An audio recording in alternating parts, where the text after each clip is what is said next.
Hello everyone, my name is Roshan Agrawal. Today we are going to learn how to say how are you in German language.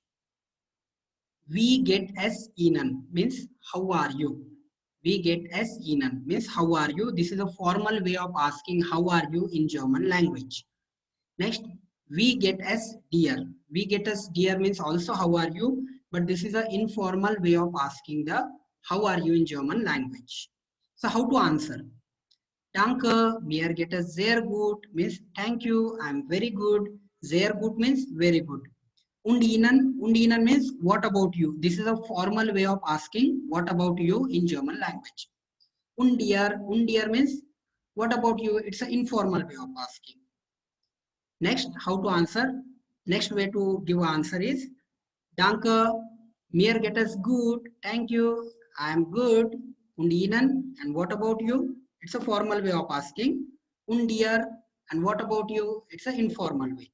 Next, Danke, es geht. Thank you, I'm okay.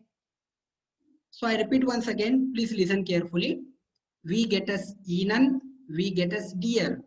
Wie geht es Ihnen? Wie geht es dir?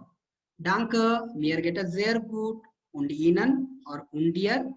Danke, mir geht es gut. Und Ihnen or und dir? Danke, es geht. So thank you for watching this video. Have a great day.